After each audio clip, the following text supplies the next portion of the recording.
പല രാജ്യങ്ങളും ഇങ്ങനത്തെ പുരാതന ആചാരങ്ങളെ വളരെയധികം സംരക്ഷിക്കുന്നതാണ്. പക്ഷേ നമ്മൾ എത്ര പുരോഗമനം അമേരിക്കയിൽ പോലും ട്രൈബിൻ്റെ ആരാധനയ്ക്ക് സപ്പോർട്ട് ചെയ്ത് നിലനിർത്തി പോവുകയാണ്. ഇവിടെ പ്രാകൃതം എന്ന് പറയുകയാണ്. എന്നിട്ട് എന്തുണ്ടാകും? ആസിഡ് ആക്രമണം ഏറ്റവും ഹോസ്പിറ്റലിൽ കിടക്കുമ്പോൾ ഒരു സന്യാസി വരെയും കാണാൻ വേണ്ടി പറയുണ്ടായി.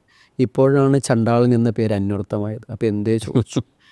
ഈ ആളുകളുടെ മനസ്സിൻ്റെ ദുഷിപ്പാണ് അങ്ങ് ശരീരത്തിലേക്ക് സ്വയം വായിച്ചിരിക്കുന്നത്. ഈ ജാതി ഉച്ചനീചത്വം ഇപ്പോഴും ഉണ്ടോ ചോദിച്ചു കഴിഞ്ഞാൽ എല്ലാവർക്കും ഇല്ല, ചിലരുടെ മനസ്സിൽ ഇപ്പോഴും ഉണ്ട്. ഇപ്പോൾ ലാസ്റ്റ് ജഡ്ജ് ചേംബറിലേക്ക് CI വിളിച്ചിട്ട് അയാൾ ഒരു കോഴിയാണ് കൊന്നിരിക്കുന്നത്, അല്ലാണ്ട് മനുഷ്യരെയല്ല. അത്തരം ആളുകൾ പോലും ഇവിടെ കയ്യും വീശി നടക്കുന്നുണ്ട്. മരിച്ചിരിക്കുന്ന അയാളുടെ അമ്മയാണ്. കുറച്ച് മര്യാദ കാണിക്കുന്നു പറഞ്ഞ ശേഷമാണ് നമ്മുടെ ശിഷ്യർ കൊണ്ടുവന്ന വണ്ടിയിൽ നമ്മളെ പോകാൻ അനുവദിച്ചത്. ഇതിന് കാരണം എന്തേ? ഇന്നും രാഷ്ട്രത്തിൽ ജാതി ഉച്ചനീചത്വം നിൽക്കുന്നു പറയാൻ കാരണം അനുഭവമാണ്, കാരണം ബോധ്യമാണ്.